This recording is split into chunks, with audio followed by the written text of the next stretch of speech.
खुशी पाने के लिए जन्मे हम खुशी पाने के लिए जन्मे हैं। यह बात साफ है कि प्रेम, स्नेह, आत्मीयता और करुणा के भाव से खुशी मिलती है।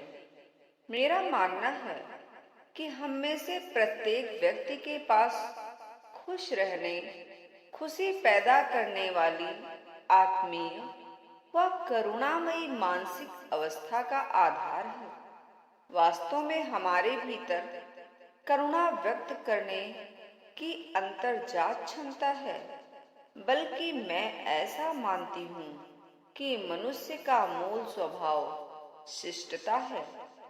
बुद्ध स्वभाव का बौद्ध सिद्धांत यह मान्यता के लिए थोड़ा आधार उपलब्ध करवाता है कि सभी चेतन प्राणियों को मूलभूत स्वभाव गुस्सैल न होकर शांत होता है, परंतु बुद्ध स्वभाव के इस बौद्ध सिद्धांत को माने बिना भी किसी व्यक्ति ऐसे अपना सकता है।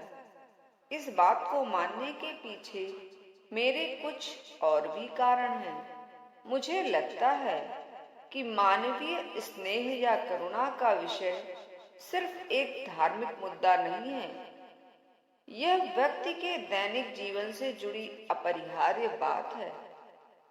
यदि हम प्रारंभ से अपनी मृत्यु तक अपने जीवन के स्वरूप पर ध्यान दें, तो हम देख सकते हैं कि दूसरों से प्राप्त स्नेह के द्वारा किस तरह हमारा मूल रूप से पोषण होता है। यह जन्म के साथ शुरू होता है। जन्म के बाद हमारी सबसे पहली क्रिया यह होती है कि हम अपनी माँ या किसी अन्य का दूध पीते हैं। यह स्नेह व करुणा की प्रधान क्रिया है। इसके बिना हम जीवित नहीं रह सकते। इतना तो स्पष्ट है कि यह क्रिया तब तक पूरी नहीं हो सकती जब तक परस्पर स्नेह का भाव न हो। बच्चे की ओर से यदि दूध देने वाले व्यक्ति के प्रति स्नेह का या किसी तरह के जुड़ाव का भाव न हो, तो शायद वह बच्चा दूध भी न पिए। इसी तरह माँ या किसी और से स्नेही भाव के बिना दूध का बिना रुकावट उतरना संभव नहीं है। यही जीवन का तरीका है, यही सच्चाई है। हमारी शारीरिक संरचना भी प्रेम एवं करुणा के भाव के अनुकूल बनी है। हम देख सकते हैं कि किस तरह मस्तिष्क की शांत, स्नेही और हितकारी अवस्था हमारे स्वास्थ्य पर लाभकारी प्रभाव डालती है। इसके विपरीत खींच, डर, व्यग्रता और गुस्से के भाव हमारी सेहत के लिए हानिकारक हो सकते हैं। मेरा यह दृढ़ विश्वास है कि मानव स्वभाव मुख्य रूप से दयालु और शिष्ट है। मनुष्य का यही प्रधान स्वभाव है।